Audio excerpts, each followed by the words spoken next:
الحمد لله رب العالمين صلى الله وسلم وبارك على نبينا محمد وعلى آله وصحبه أجمعين أما بعد. Nous sommes le 26, la nuit du 26 du mois de Rajab de l'an 1435 de l'émigration du prophète Mohammed sallallahu alayhi wa sallam, qui correspond au 24 mai 2014. Et nous allons, incha'Allah ta'ala, entrer ce soir dans le 4e cours du livre Al-Usul al-Thalatha, les trois fondements et leurs preuves, de l'imam Muhammad ibn Abdul Wahhab rahimahullah ta'ala. Et la semaine dernière, nous avons parlé du 3e point cité par l'auteur rahimahullah, ad-da'watu ila Allah subhanahu wa ta'ala. Le 3e, exhorter les gens à cela. On pourrait dire appeler les gens à Allah azza wa jal. Nous avons vu combien est grand dans l'islam le prêche. Nous avons vu la valeur de l'appel à Allah subhanahu wa ta'ala dans la religion d'Allah. Nous avons vu que tous les prophètes ont été envoyés pour appeler les gens à Allah azza wa jal. Nous avons vu la façon de le faire, et que la personne qui appelle Allah subhanahu wa ta'ala doit en premier lieu commencer par s'armer de science et de connaissances. Elle doit également savoir comment appeler Allah. Elle doit commencer par le principal, l'appel à l'unicité d'Allah, l'appel à l'adoration d'Allah subhanahu wa ta'ala seul et sans associé.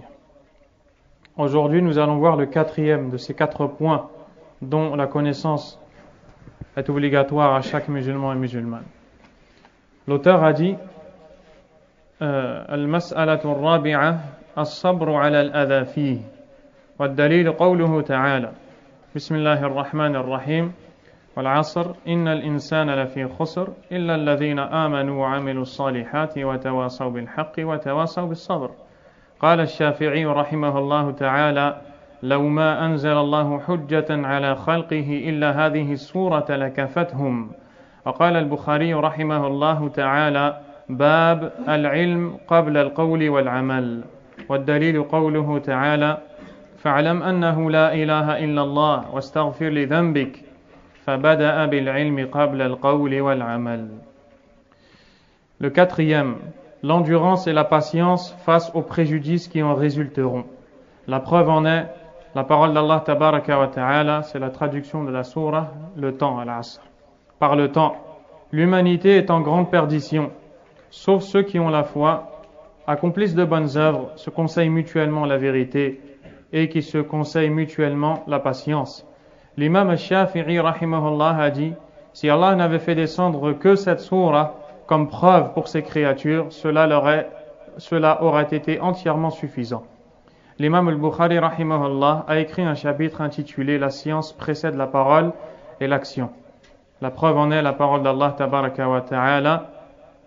Sache donc que nul ne mérite d'être adoré sauf Allah et demande pardon pour tes péchés. Jusqu'à la fin. Ce point a une très grande importance. As-sabru fi sabili da'wati ila Allah tabaraka wa ta'ala.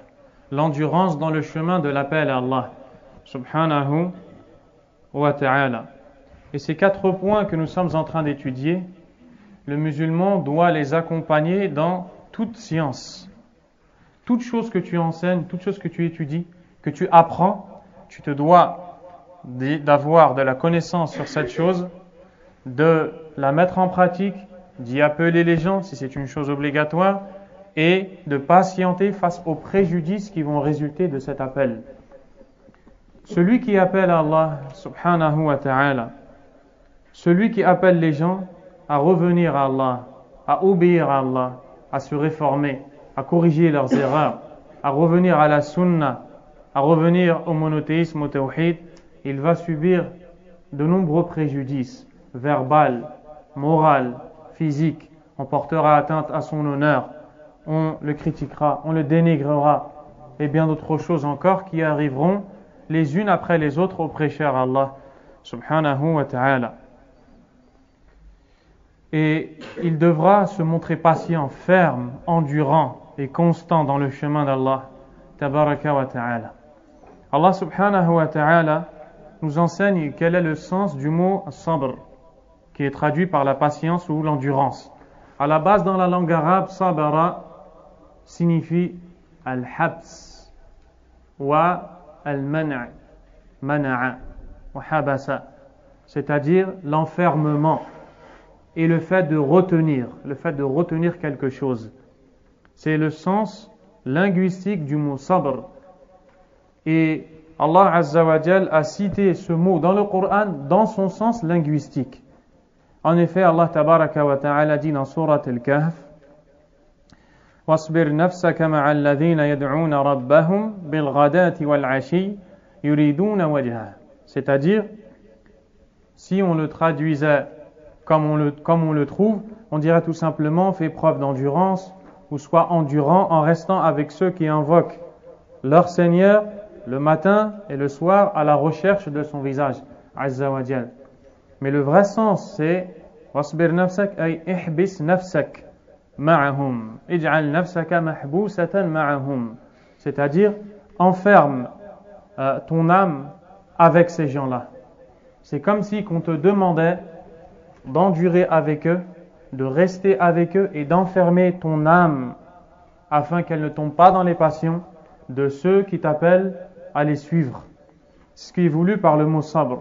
Quant au mot sabr dans la religion d'Allah subhanahu wa ta'ala, as-sabru huwa, la patience, c'est le fait de ne pas s'opposer au décret d'Allah tabaraka wa ta'ala, le fait de prendre en patience le décret d'Allah, aussi amer soit-il, et de l'accepter, de ne pas se mettre en colère, que ce soit à l'intérieur en éprouvant une aversion à ce qu'Allah a décrété, ou bien dans la langue en prononçant des paroles dont Allah Azza wa Jal n'est pas satisfait, ou avec les membres en commettant des actes qui provoquent la colère d'Allah subhanahu wa ta'ala.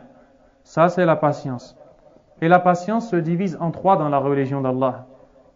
قال علماء الإسلام إن الصبر له ثلاثة أقسام. Premièrement, الصبر على طاعة الله, la patience dans l'obéissance à Allah subhanahu wa ta'ala. Toute obéissance que tu mets en pratique demande de toi une patience. Tu as besoin d'être patient pour venir chaque jour à la prière. Tu as besoin d'être patient pour accomplir tes ablutions, parfois dans un temps frais, et peut-être que l'eau que tu utilises pour faire tes ablutions va demander de toi une patience. Tu as besoin de patience pour être constant dans l'obéissance d'Allah. Tu as besoin de patience pour rester à la mosquée. Tu as besoin de patience pour toutes ces choses-là. La patience dans l'obéissance d'Allah. Deuxièmement, as-sabru an ma'siyatillahi azza wa jal, ay تترك المعصية وتصبر على هذا الترك فلا تنتهك أو لا تقترف هذه المعصية. La patience devant le péché, c'est-à-dire le fait de s'abstenir de commettre le péché. Donc tu te montres endurant devant la tentation, car l'âme est penchante et incitatrice au mal, mais ce qui t'est demandé, c'est de te montrer ferme et endurant, de patienter devant cette passion à laquelle ton âme appelle. Troisièmement, as-sabru ala aqdarillahi al-mu'lima, la patience devant les décrets d'Allah qui paraissent amers. La patience devant les décrets d'Allah tabaraka wa ta'ala qui paraissent amers. As-sabru ala aqdarillahi al-mu'lima. Et Allah subhanahu wa ta'ala a cité dans le Coran que sans le moindre doute, toute personne qui prétend à la foi va être éprouvée. Et même en fonction de sa foi, elle recevra une épreuve. Allah Azza wa Jalla a dit dans le début de Suratul Ankabut, l'araignée, Bismillahirrahmanirrahim, Alif Lam Mim, Ahasiba an-nasu an yutraku an yaqulu amanna wa hum la yuftanun. Les gens pensent-ils que nous allons les laisser dire nous sommes croyants sans les éprouver? C'est une chose impossible. وَلَقَدْ فَتَنَّا الَّذِينَ مِنْ قَبْلِهِمْ, certes nous avons éprouvé ceux qui les ont précédés. Pourquoi? فَلَا يَعْلَمَنَّ اللَّهُ الَّذِينَ صَدَقُوا. Ainsi Allah connaîtra ceux qui sont véridiques. وَلَا يَعْلَمَنَّ الْكَاذِبِينَ. Et il connaîtra les menteurs. Cheikh Ubayd al-Jabiri, حفظه الله تعالى, وهو من علماء المدينة, un des savants de la ville de Médine, a dit que ici Allah Azza wa Jal sait très bien qui sont les véridiques et qui sont les menteurs. Mais ce qui est voulu ici, quand Allah dit on va savoir qui sont les véridiques et qui sont les menteurs, c'est-à-dire il va montrer aux gens qui sont les véridiques et qui sont les menteurs.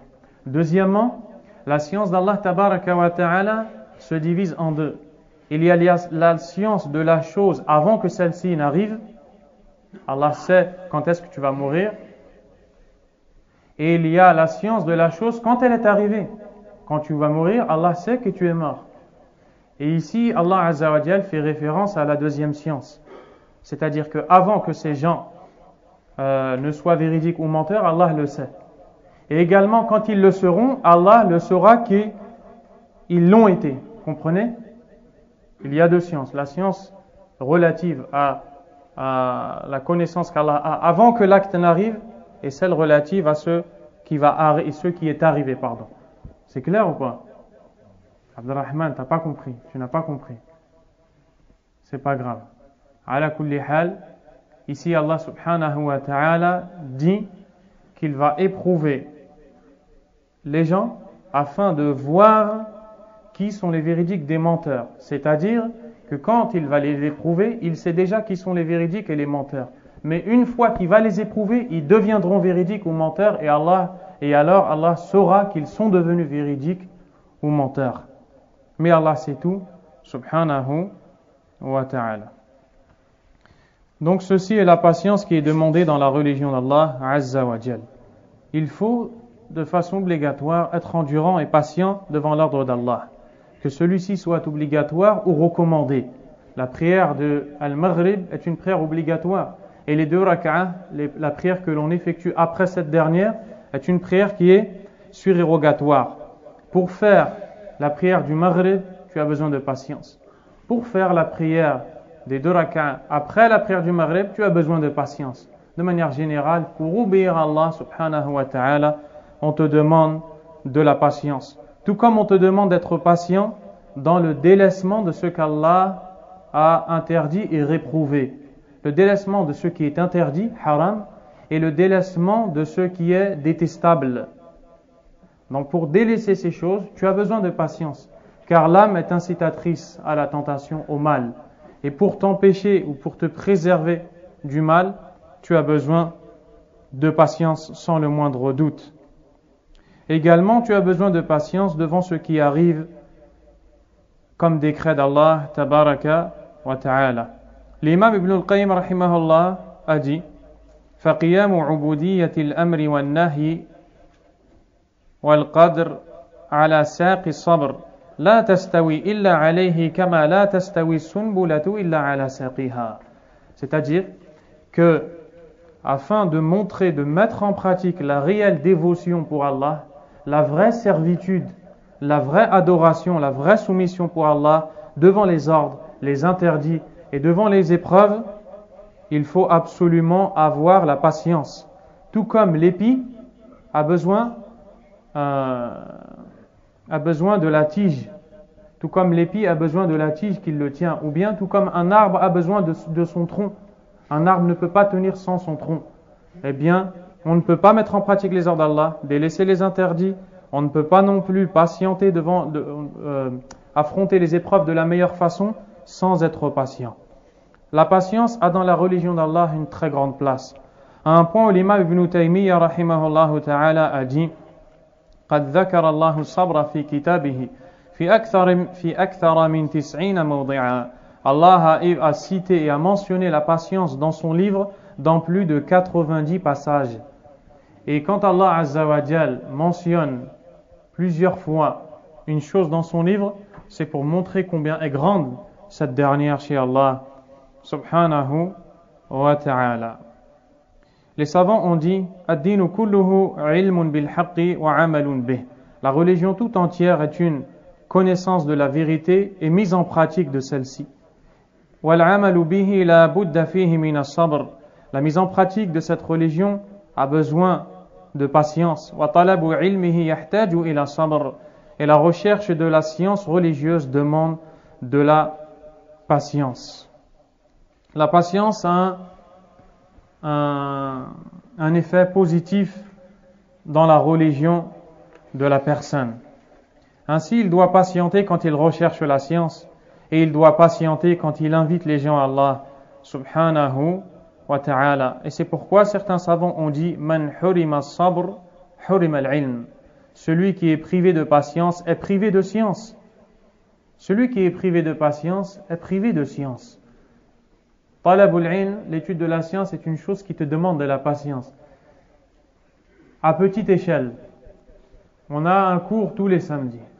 Et pourtant, tu vois des gens qui ne sont pas réguliers, qui ne sont pas constants. Pourquoi ? Parce qu'ils n'ont pas cette patience qui est indispensable à cette constance dans la recherche de la science. Et pour étudier, il faut absolument être patient. Et personne ne peut étudier et acquérir la connaissance souhaitée sans être patiente. L'appel à Allah tabaraka wa ta'ala fait partie des domaines qui demandent le plus de patience.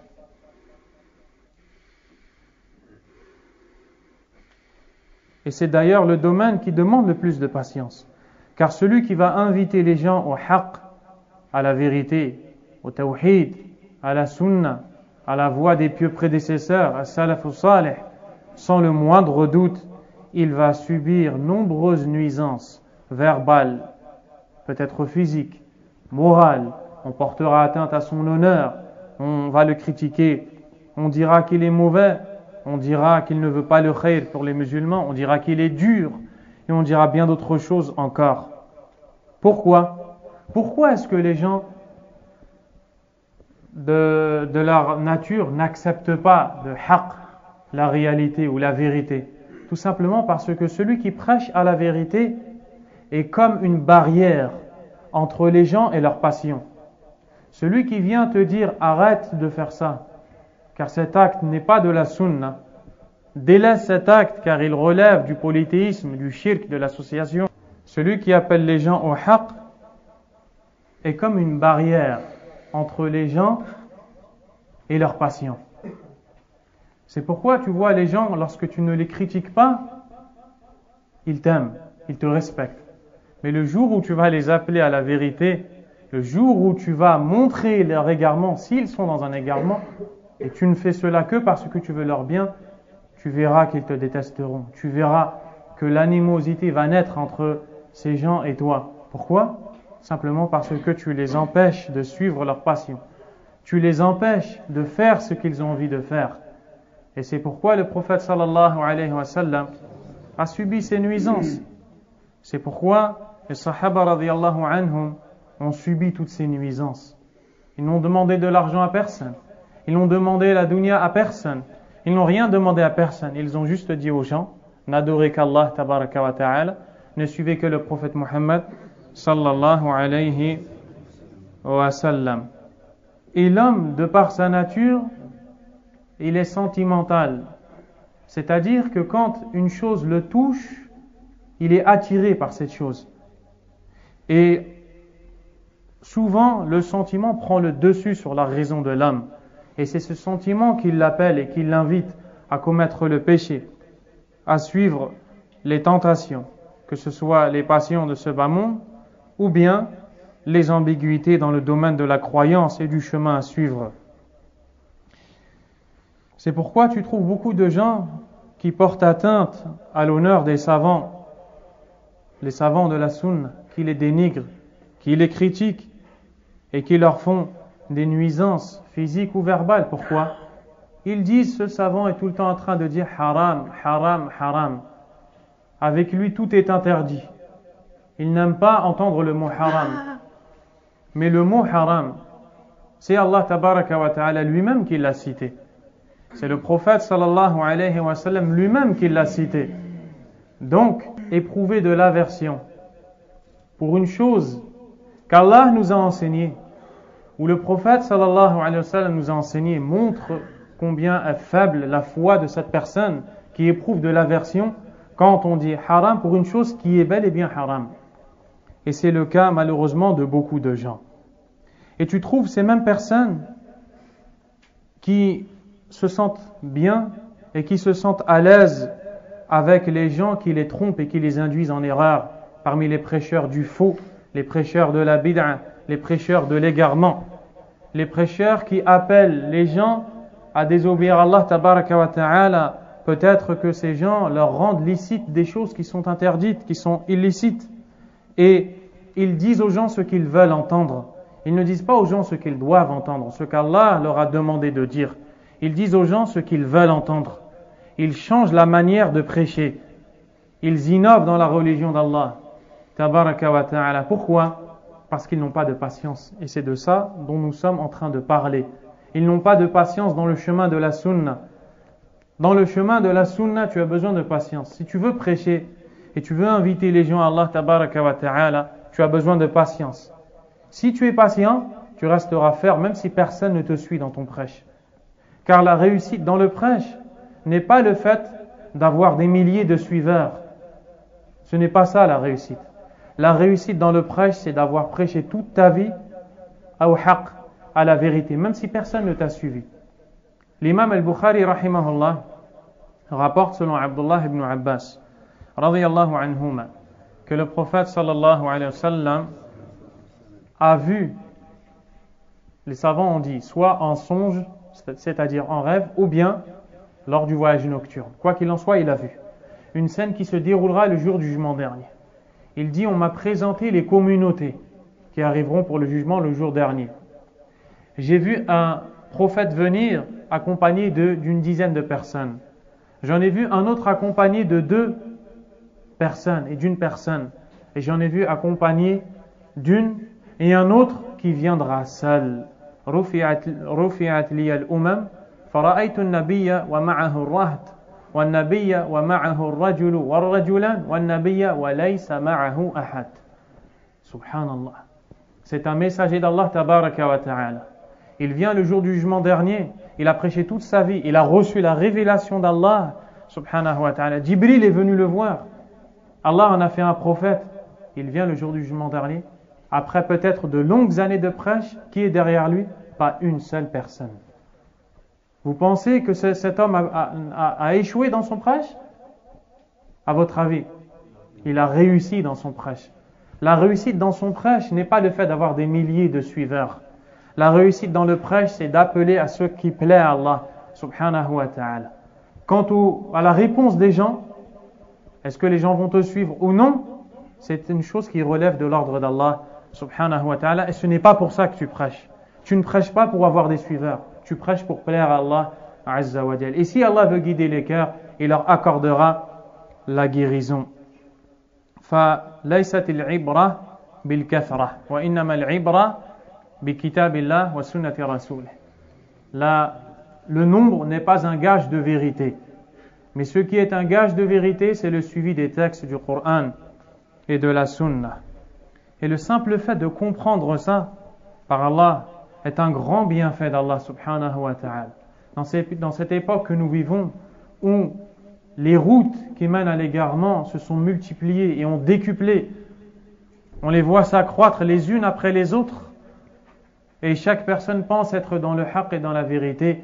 Chaque personne parle dans la religion d'Allah, au nom d'Allah tabaraka wa ta'ala, en disant des choses qui peut-être vont les conduire à la colère d'Allah subhanahu wa ta'ala. Pourquoi? Parce qu'elles n'ont pas la patience dans le prêche. Et quand tu prêches à Allah tabaraka wa ta'ala, tu dois te montrer patient. Par contre, les prêcheurs du faux, les prêcheurs à l'ambiguïté, à l'innovation, ils sont appréciés chez les gens. Ils sont appréciés parce qu'ils les laissent dans leurs péchés. Ils ne réforment pas les gens. Ils ne les corrigent pas. Ils ne sont pas véridiques avec les gens. Ils veulent simplement être suivis, ou peut-être même qu'ils recherchent un bien de ce bas monde. Wal'iyadhu billah, qu'Allah nous en préserve. Et c'est pourquoi tu vois que la plupart de ces gens qui critiquent les gens de science ne critiquent pas les gens de la bid'a, mais ils critiquent les gens de la sunna. Ils critiquent les gens qui suivent la sunna. C'est ce qu'on a fait avec le prophète sallallahu alayhi wa sallam. Le prophète est notre imam dans ce chemin.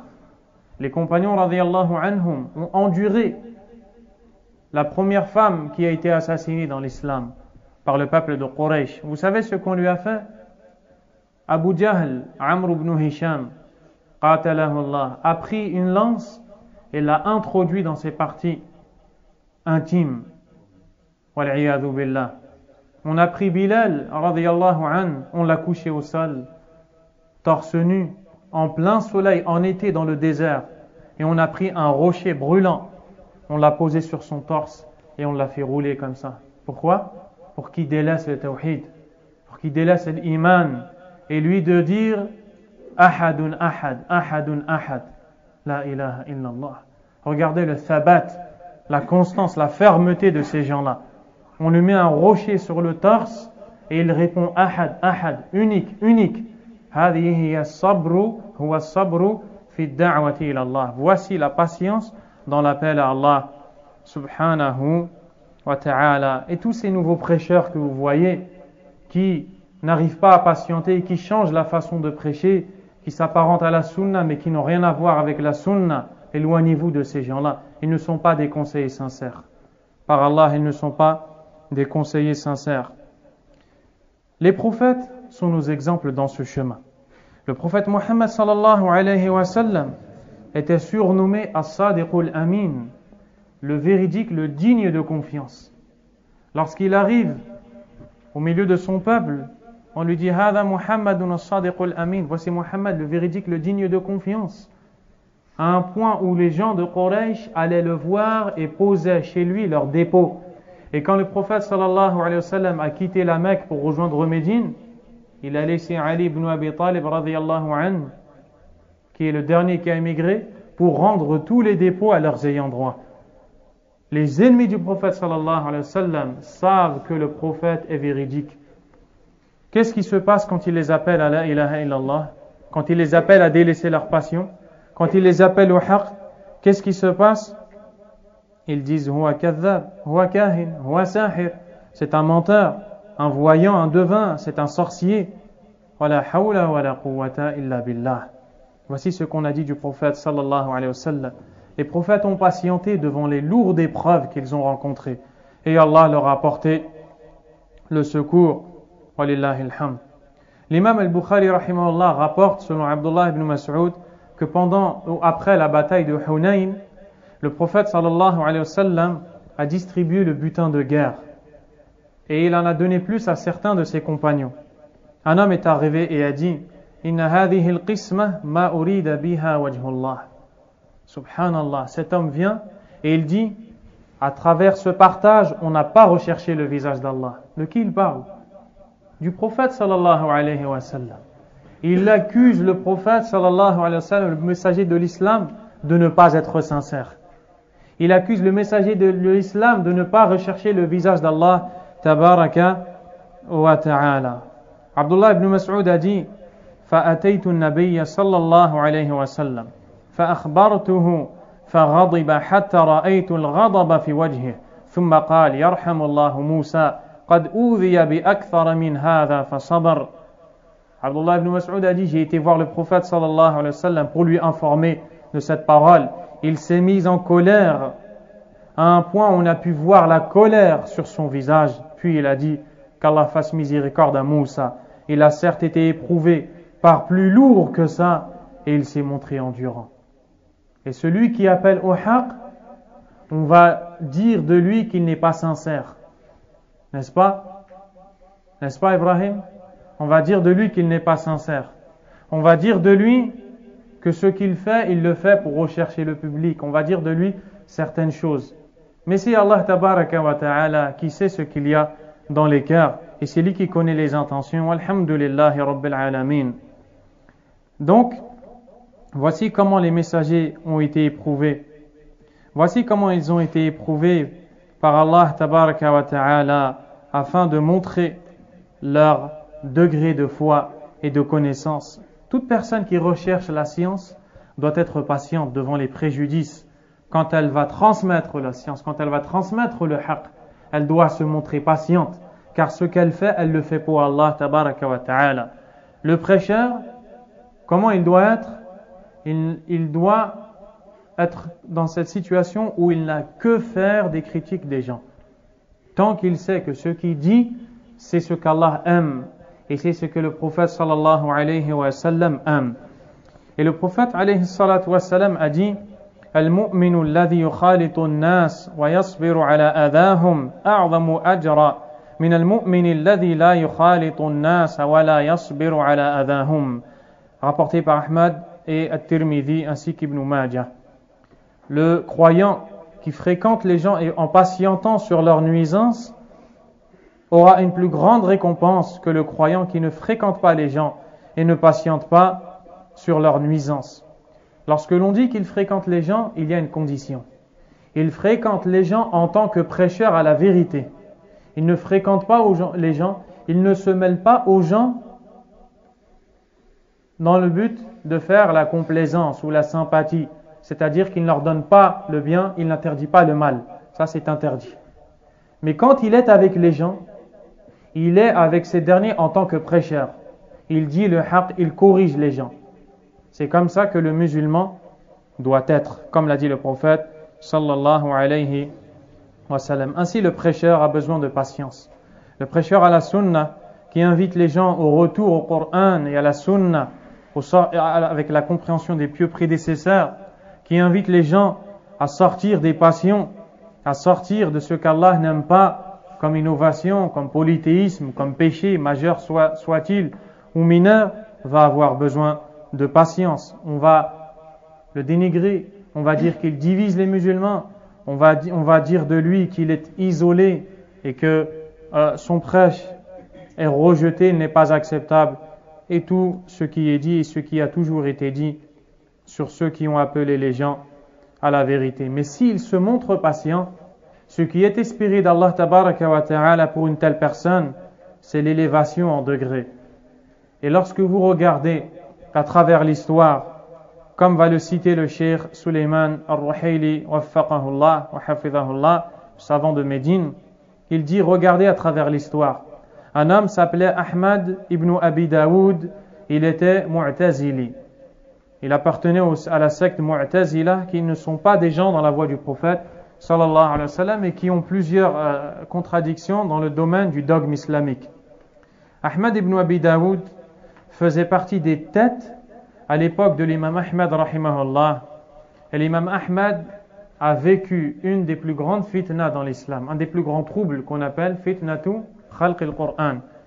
Et ces gens de cette secte disaient que le Coran n'est pas la parole d'Allah tabaraka wa ta'ala. Ils disaient que le Coran est une créature au même titre que l'arbre est une créature d'Allah.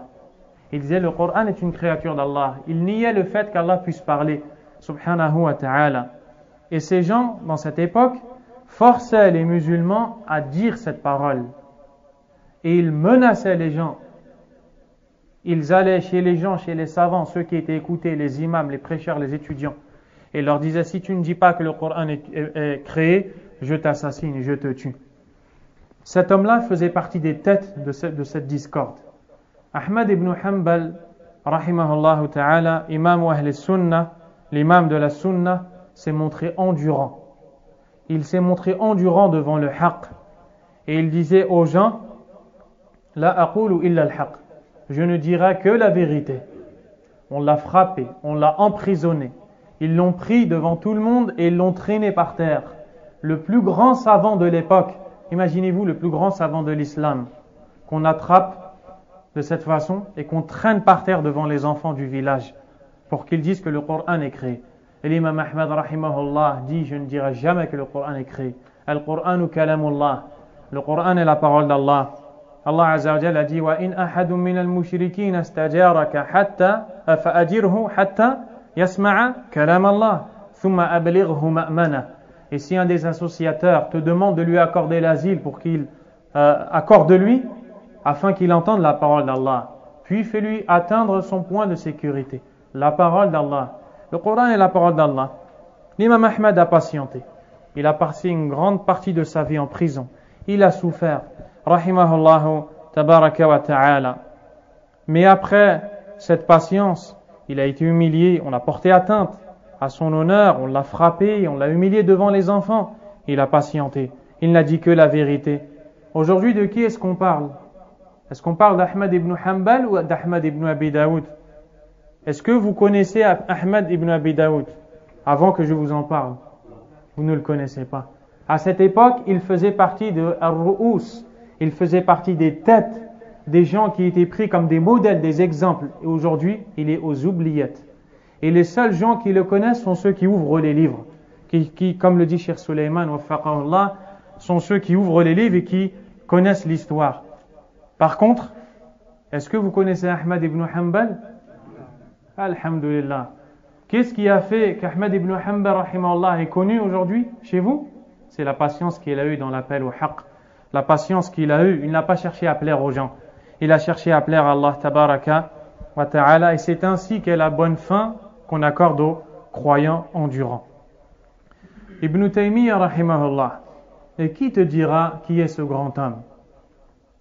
Ahmad ibn Abd al-Halim, Ibn Taymiyyah rahimahullah, a enduré toute sa vie. Il a passé la majeure partie de sa vie en prison. Il était enfermé dans la citadelle à Damas, fi Souria, kana mahbousan fil qal'a, rahimahullah ta'ala. Et même en prison, il a réformé les prisonniers. Et quand il est arrivé dans la prison, les prisonniers sont devenus des gens de la sunna, du Coran et de la sunna. Et ses élèves venaient le visiter en prison et il ne voulait pas en sortir. Et les gens qui étaient libérables ne voulaient plus sortir, ils voulaient rester avec Ibn Taymiyyah rahimahullah. Ibn Taymiyyah disait qu'est-ce que mes ennemis vont pouvoir faire de moi? Mada yasna'u bi a'da'i. Il dit in qataluni fahiya shahada, in sharraduni fahiya siyaha, wa in habasuni fahuwa i'tikaf ma'a rabbi. S'ils m'assassinent, je meurs martyr. S'ils m'expulsent de mon pays, ça sera pour moi du tourisme. Et s'ils m'emprisonnent, ça sera une retraite et j'aurai l'occasion de me recueillir pour Allah subhanahu wa ta'ala. Puis il dit Jannati fi sadri. Mon paradis est dans mon cœur. Ibn Taymiyyah rahimahullah ta'ala a dit Inna fi dunya jannatan man lam yadkhulha lan yadkhula jannat al-akhirah. Il y a dans ce bas monde un paradis. Celui qui n'y entre pas n'entrera pas au paradis le jour du jugement. Qu'est-ce que c'est? Jannatul Iman, le paradis de la foi en Allah et de sa saveur. Al-Sheikh Suleiman ibn Salim al-Ruhaili waffaqahullah a dit, regardez, il a passé la majeure partie de sa vie en prison, il est mort en cellule. Alaykum salam. Rahimahullah ta'ala. Et pourtant, à son époque, peu de gens le connaissaient. Subhanallah, au jour d'aujourd'hui, Allah tabaraka wa ta'ala a répandu son nom dans toute la terre. Par Allah, son nom est répandu dans toute la terre. Et par Allah, ce qu'on est en train d'apprendre, c'est Cheikh al-Islam ibn Taymiyyah rahimahullah qui l'a enseigné. Car l'auteur Muhammad ibn Abd al-Wahhab rahimahullah a vécu dans une époque où la croyance propagée était le soufisme et le shirk. Et lui, Allah lui a facilité de se recueillir devant les livres d'Ibn Taymiyyah rahimahullah. Cheikh Suleiman waffaqahullah al-Ruhaili a dit, regardez ce qu'il dit. Il dit wa ana aqulu mu'taqidan wa ana sadiqun fima aqul. Et je dis avec conviction, tout en étant véridique dans ce que je vais dire. Ma min sahibi haqqin al-yawm illa walil imam ibn Taymiyyah alayhi fadlun ba'da fadlillah subhanahu wa ta'ala. Aujourd'hui, il n'y a pas une personne parmi les gens de la vérité sans que l'imam ibn Taymiyyah rahimahullah a une grâce sur lui après la grâce d'Allah subhanahu wa ta'ala. Il dit La yujadu rajulun al-yawm min ahli sunnah wa min ahli al-haqq illa walil imam ibn Taymiyyah alayhi fadlun ba'da fadlillah subhanahu wa ta'ala wa hakadha a'immatul islam. Il n'existe aucune personne qui suit le haqq sans que cette dernière n'ait prise la science d'Ibn Taymiyyah rahimahullah, de façon directe ou indirecte. Soit la personne a lu d'Ibn Taymiyyah, soit elle a lu des autres livres. Qu'est-ce qu'on lit là? Al-Usul al-Thalatha. D'où est-ce que ça vient? D'Ibn Taymiyyah rahimahullah ta'ala, qui nous a transmis ce qui nous est cité dans la sunna du prophète sallallahu alayhi wa sallam. Cheikh Suleiman dit que parmi ce qui nous aide à faire preuve de patience, car nous vivons dans une époque où maintenant les prêcheurs de l'égarement se sont multipliés. Ils passent à la télé, ils ont des tribunes, on parle d'eux. Et ce qui va nous faire patienter dans le haqq, c'est le fait de lire la biographie des savants de l'islam. Et celui qui lit la biographie des pieux prédécesseurs, en commençant par le prophète sallallahu alayhi wa sallam, qui est l'imam des pieux prédécesseurs, puis les compagnons, ceux qui les suivirent et ceux qui les suivirent, va voir qu'en vérité, ce qu'il croit lui être une épreuve, ce qu'il affronte dans sa vie et qu'il pense être une épreuve, n'est rien comparé à ces gens-là. Un homme vient voir le prophète sallallahu alayhi wa sallam et lui dit: Ya Rasulallah, ud'u Allah lana, ô messager d'Allah, invoque Allah pour nous. Et qu'est-ce qu'il dit? Il leur dit: Innakum qawmun tasta'jilun, vous êtes un peuple empressé. Avant vous, on faisait venir le croyant, on l'allongeait au sol, on prenait une scie et on le découpait en deux vivants. Subhanallah. Vous lisez la sourate Al-Buruj. Inna alladhina fatanu al-mu'minina wal-mu'minat thumma lam yatubu falahum adhabu jahannam wa lahum adhabu al-hariq. Ceux qui ont par le feu éprouvé les croyants et les croyantes, puis qui ne se sont pas repentis, auront le châtiment de la géhenne et auront le châtiment du feu. De qui est-ce qu'Allah parle ici? L'imam Muslim rahimahullah ta'ala nous rapporte qu'il s'agit de personnes qui ont attrapé les croyants de cette époque, de leur époque, et ils ont creusé un ravin dans lequel ils ont allumé un immense feu. Et ils prenaient les croyants et les lançaient dans le feu les uns après les autres, et ils regardaient les croyants en train de brûler, et ils rigolaient. Donc, voici comment les pieux prédécesseurs ont souffert. Donc, avec ceci, nous avons vu les 4 points indispensables que le musulman doit connaître. La science, la mise en pratique, ensuite, l'appel à Allah tabaraka wa ta'ala, et enfin, as-sabru ala al-adha fihi, la patience et l'endurance. Quelle est la preuve de ces 4 points? On a dit au début qu'on va vous montrer que l'auteur ne suit pas les innovations ou les chemins erronés. Il dit: وَالدَّلِيلُ قَوْلُهُ تَعَالَى, la preuve en est la parole d'Allah, élevé soit-il, Bismillahir-Rahmanir-Rahim, wal-'asr, par le temps. Innal insana lafi khusr, certes l'homme est en perdition.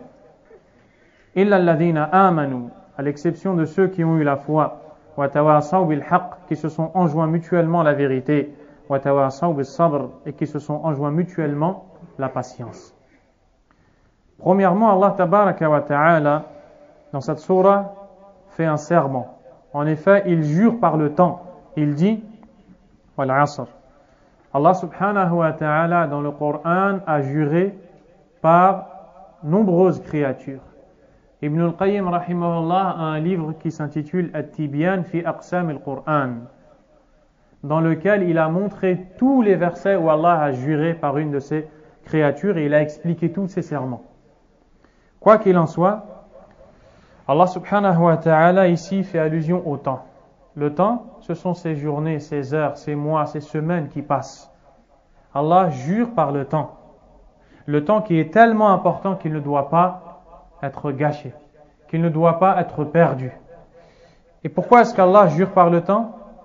Pour nous montrer son importance. Toutes les créatures par lesquelles Allah a juré dans le Coran, il l'a fait pour nous montrer l'importance de ces créatures. Sachez qu'Allah tabaraka wa ta'ala a le droit de jurer par ce qu'il veut de ses créatures. Et nous n'avons le droit de jurer que par Allah subhanahu wa ta'ala. Le prophète sallallahu alayhi wa sallam a dit: Man halafa bi ghayrillah faqad ashrak. Celui qui jure par autre qu'Allah a commis l'association, le polythéisme. Donc Allah tabaraka wa ta'ala a juré par ce temps qui est si précieux. Et il l'a fait pour nous montrer l'importance du temps et pour nous montrer l'importance de ce qu'il va citer dans ce serment. Il a juré pourquoi? Pour quelle information? Il nous dit: Innal insana lafi khusr. Et al-insan, alif wal lam, tadullu ala al-jins. Ay jins al-insan. L'homme, c'est-à-dire la nature humaine. la nature humaine est dans la perdition. C'est une information qui émane d'Allah tabaraka wa ta'ala. La nature humaine est dans la perdition. Les hommes sont perdus. Aussi intelligents soient-ils, aussi riches soient-ils, ils sont perdus. Ils sont dans la perdition. Celui qui s'arrête ici a peur de faire partie de ces gens qui sont voués à la perte, à l'échec, à la perdition. Mais Allah subhanahu wa ta'ala nous cite le chemin à suivre pour être sauvé de cette perdition.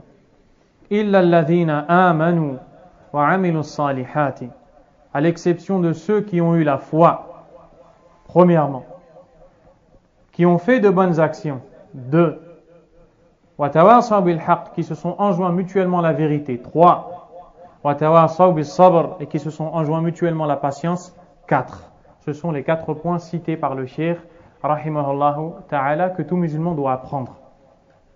Où est-ce qu'on a pris l'obligation de la science? Qui est-ce qui a la réponse? Où est-ce que dans ce verset ou dans cette sourate on a pris l'obligation de la science? Nu'man. Quelqu'un a une autre réponse? Sauf ceux qui ont eu la foi. Ceux qui croient? Là. Cheikh Suleiman rahimahullah, hafidhahullah, a dit tout ce qui est cité après est une preuve de l'obligation de la science. Alladhina amanu wal imanu la yakunu illa ba'da al-ilm. Ceux qui ont eu la foi. Et la foi est une chose qui ne peut exister sans connaissance. Comment est-ce que tu as eu la foi? Tu as lu, tu as appris qui est Allah, tu as appris qui est le prophète sallallahu alayhi wa sallam, tu as appris ce qu'est l'islam et ça t'a donné la foi. Donc, si tu étudies, ça va faire naître en toi la foi. Deuxièmement, wa amilu salihat, et qui ont fait des bonnes actions. Quelles sont les bonnes actions si ce n'est les actions qui sont faites après la connaissance? Tu ne peux pas mettre en pratique une action et tu ne peux pas juger une action comme étant une bonne action si ce n'est après la connaissance. Wa tawasaw bil haqq, qui se sont enjoints mutuellement la vérité. De quelle vérité est-ce que l'on parle? La vérité que l'on a étudiée. Donc on a besoin de science.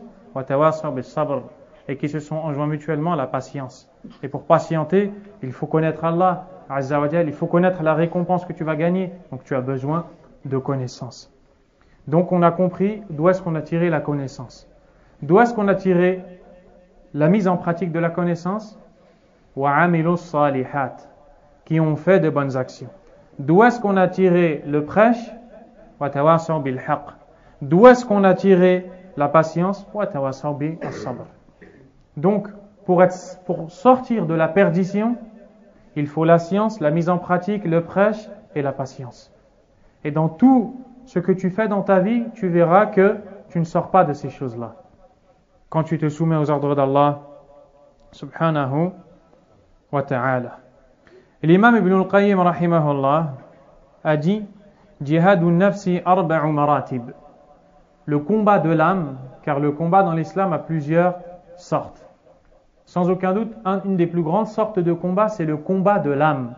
C'est-à-dire le fait de combattre ton âme qui t'incite au mal et qui t'appelle à la désobéissance. Le combat de l'âme à 4 degrés. Il dit Ihdaha an yujahidaha ala ta'allumi al-huda wa din al-haq alladhi la falaha laha wa la sa'adata fi ma'ashiha wa ma'adiha illa bih. Premièrement, combattre son âme dans l'étude de la guidée et de la religion de vérité, sans laquelle il n'y a nulle réussite ni bonheur dans la vie de ce bas monde et dans l'au-delà. Donc il faut combattre ton nafs, ton âme, pour étudier la religion d'Allah subhanahu wa ta'ala, car l'âme est paresseuse. L'âme ne veut pas étudier, l'âme ne veut pas passer de temps à ouvrir les livres, à écouter le hadith, à écouter le Coran, à étudier le Coran. L'âme ne veut pas étudier le Coran. L'âme ne veut pas étudier. Ça, c'est la première patience qui est demandée. Deuxièmement, an yujahidaha ala al-amal bihi ba'da ilmih. Combattre son âme dans la mise en pratique de la science qui est acquise. Troisièmement, أن يجاهدها على الدعوة إليه وتعليمه من لا يعلمه. Combattre son âme dans l'enseignement de la science à celui qui ne la connaît pas. Quatrièmement, أن يجاهدها على الصبر على مشاق الدعوة إلى الله عز وجل وأذى الخلق ويتحمل ذلك كله لله. Quatrièmement, combattre son âme dans la patience. Combattre son âme dans la patience devant les difficultés du prêche et de l'appel à Allah tabaraka wa ta'ala, et de supporter tout cela pour Allah subhanahu wa ta'ala. Cette condition est très importante. Pourquoi est-ce que tu patientes? Tu patientes pour Allah subhanahu wa ta'ala. Qu'est-ce qui te pousse à patienter? Tu cherches la satisfaction d'Allah azza wa jal. Nous trouvons des personnes qui disent min awamil najah as-sabr. Parmi les causes qui amènent à la réussite, à la patience. Donc, elles veulent obtenir un résultat, elles patientent pour le résultat. Elles ne patientent pas pour Allah subhanahu wa ta'ala. Lorsque tu cherches quelque chose et que tu fais preuve de patience, attention à patienter pour autre qu'Allah.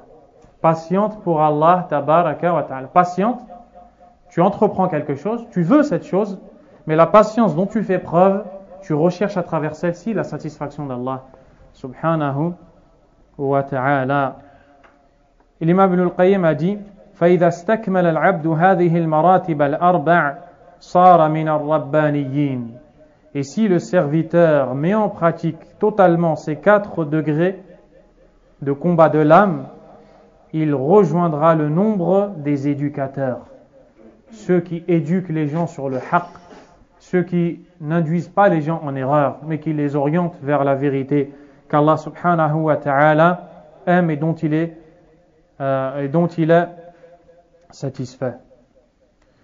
Puis l'auteur a dit قال الشافعي رحمه الله لو ما أنزل الله حجة على خلقه إلا هذه السورة لكفتهم. Shafi'i rahimahullah a dit, si Allah n'avait révélé à sa créature ou à ses créatures que cette sourate, elle serait suffisante. Qui est l'imam Shafi'i rahimahullah? Il fait partie des 4 imams. Et il est un des imams de la langue arabe, rahimahullah ta'ala. Il est un des grands imams du fiqh, de la jurisprudence, du hadith, de la aqidah. Il fait partie des plus grands imams de Ahlus Sunnah wal Jama'a. Walillahi alhamdu wal minna. Quelqu'un pourra dire que comment on a connu cette parole de l'imam Shafi'i? Où est la chaîne de transmission? Qui peut nous prouver que c'est bien l'imam Shafi'i rahimahullah qui a prononcé cette parole? La réponse, c'est que lorsqu'il est question de hadith, na'am, on a besoin de chaîne de transmission.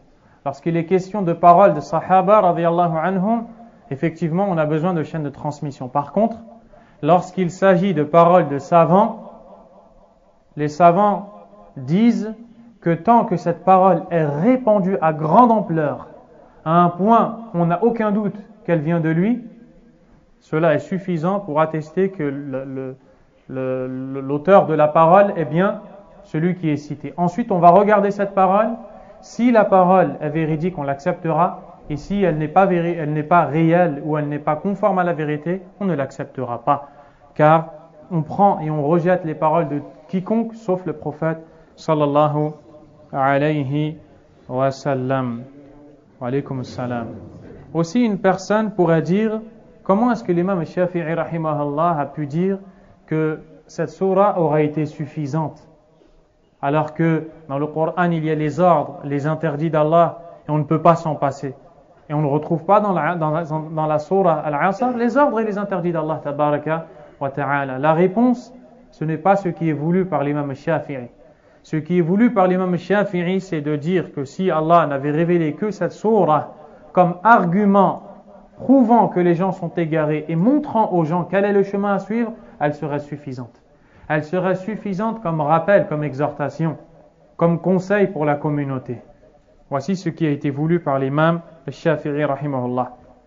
Et l'imam Ibn Taymiyyah rahimahullah a rapporté une parole semblable de l'imam Shafi'i, dans laquelle il dit: لو فكر الناس كلهم في سورة العصر لكفتهم. Si tous les gens méditaient le chapitre Al-Asr, elle serait pour eux suffisante.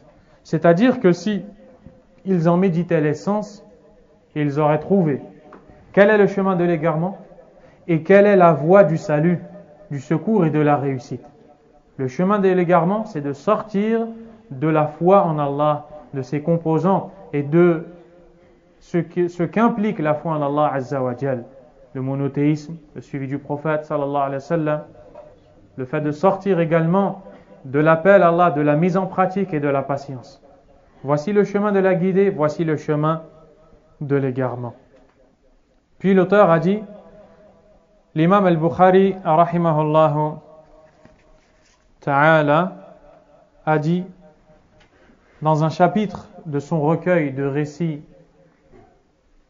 prophétiques authentiques, chapitre La science précède la parole et l'action.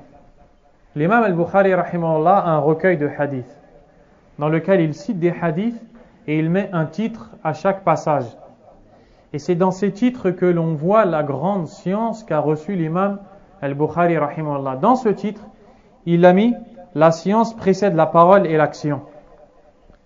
Puis il cite en dessous de ce chapitre le verset où Allah Azza wa Jal dit à son prophète sallallahu alayhi wa sallam, sache qu'en vérité, nulle divinité ne mérite réellement l'adoration à part Allah et implore le pardon pour ton péché et pour ceux des croyants. Donc l'imam al-Bukhari rahimahullah cite ce verset pour montrer que la première chose qu'il incombe aux musulmans, c'est la recherche de la science. Car Allah a dit, sache donc, sache. Cet ordre, c'est l'ordre d'avoir le savoir. Et quel savoir en premier lieu? Le savoir relatif à l'unicité d'Allah. Sache donc qu'en vérité, nulle divinité ne mérite l'adoration en dehors d'Allah. C'est-à-dire, apprends cette parole, la ilaha illallah, comprends-la, comprends ce qui en découle, comprends ce qu'elle implique pour que tu puisses la mettre en pratique correctement. Quand tu auras bien assimilé cela, passe à l'acte. Comment? En implorant le pardon pour tes péchés. Et comment est-ce qu'on implore le pardon pour nos péchés? En obéissant à Allah Azza wa Jal. Allah Azza wa Jal a dit Innal hasanat yudhibna sayyi'at. Les bonnes actions expient les mauvaises. Donc quand tu obéis à Allah, Allah te pardonne tes péchés. Tu vois donc que dans ce verset, Allah ordonne au prophète sallallahu alayhi wa sallam la recherche de la science et de la faire suivre par la mise en pratique. Et c'est pour ça que l'imam al-Bukhari a dit la parole avant, la science avant la parole et les actes. Et l'imam al-Bukhari rahimahullah fait partie des grands savants de la sunna, connu pour sa piété, sa dévotion, sa mémorisation. Et certains savants ont dit Huwa ayatun min ayatillah. L'imam al-Bukhari est un signe sur terre parmi les signes d'Allah subhanahu wa ta'ala. Et vous n'avez qu'à lire sa biographie pour voir combien est étonnant cet homme et combien est étonnante la vie qu'il a eue, rahimahullahu tabaraka wa ta'ala, que ce soit dans son suivi de la sunna, dans la piété qu'il avait, dans la dévotion, sa prière, la prière la nuit, son humilité dans sa prière et dans la science et la connaissance vaste qu'il avait d'Allah subhanahu wa ta'ala. C'est donc un muhaddith, un savant du hadith, et c'est en même temps un faqih, un savant du fiqh. Et celui qui dit que l'imam al-Bukhari rahimahullah n'est pas un faqih, un savant du fiqh, ne sait pas ce qu'est le fiqh. Comme l'a dit le Cheikh Suleiman, waffaqahullah subhanahu wa ta'ala. Donc, le Cheikh a dit qu'Allah tabaraka wa ta'ala a commencé par la science avant la parole et les actes. Ainsi, dans la religion, tu ne dois parler qu'avec science, tu ne dois agir qu'avec science. Ce que tu fais pour te rapprocher d'Allah, tu ne dois le faire que si tu en es sûr avec une science du Coran et de la Sunna comprise à la lumière des pieux prédécesseurs. Il n'y a que dans ce cas-là que tu peux mettre en pratique ce que tu souhaites faire pour te rapprocher d'Allah subhanahu wa ta'ala. Et le livre de l'imam al-Bukhari rahimahullah doit être lu, il doit être étudié. Il doit être étudié. Ainsi, Cheikh Suleiman rahimahullah a dit Il t'incombe donc de connaître ces 4 choses, de les mettre en pratique. La science, les actions, le prêche et la patience. Et ce sont les 4 choses qui sont indispensables à l'homme. Et avec ça, nous avons fini la première introduction. Car dans le livre Al-Usul al-Thalatha, nous allons voir, il y a plusieurs introductions avant d'entrer dans le vif du sujet. La deuxième introduction, l'auteur, rahimahullah ta'ala, a dit اعلم رحمك الله أنه يجب على كل مسلم ومسلمة تعلم هذه المسائل الثلاث والعمل بهن. Sache qu'Allah te fasse miséricorde, qu'il est obligatoire pour tout musulman et musulmane d'apprendre les 3 points suivants et de les mettre en pratique. Donc, ne mélangez pas ces 3 points qui sont cités ici avec le titre du livre. Beaucoup de gens ont fait un amalgame. Ils n'ont pas compris. Ici, il ne nous parle pas de ce qui est en relation avec le titre du livre. Il nous parle d'une chose qui renferme 3 points qui sont importants. Quant aux 3 points qui sont dans le titre du livre, on en a parlé dans la première introduction. Clair? Wadih? Donc, il dit Al-Oula, أن الله خلقنا ورزقنا ولم يتركنا هملا بل أرسل إلينا رسولا فمن أطاعه دخل الجنة ومن عصاه دخل النار والدليل قوله تعالى إنا أرسلنا إليكم رسولا شاهدا عليكم كما أرسلنا إلى فرعون رسولا فعصى فرعون الرسول فأخذناه أخذا وبيلا. Le premier, Allah nous a créés, a subvenu à nos besoins et ne nous a pas laissés à l'abandon, bien au contraire. Il nous a envoyé un messager. Celui qui lui obéit entrera au paradis, celui qui lui désobéit entrera en enfer. La preuve en est la parole d'Allah, tabaraka wa ta'ala, dont la traduction est: nous vous avons bien envoyé un messager, témoin de vos actes et paroles, de la même façon que nous envoyâmes un messager à Pharaon. Pharaon désobéit alors au messager et nous l'anéantîmes par un dur châtiment. L'imam, rahimahullah, a voulu citer ce point qui est de la plus grande importance. Et c'est ce qui fera l'objet de notre prochain cours, Inch'Allah ta'ala, puisque le temps ne nous permet pas de nous étaler sur la question. Ceux-ci sont mes derniers mots. Wallahu a'lam. Wa sallallahu wa sallam wa baraka ala nabiyyina Muhammad wa ala alihi wa ashabihi ajma'in. Subhanakallahumma wa bihamdik. Ashhadu an la ilaha illa ant. Astaghfiruka wa atubu ilayk.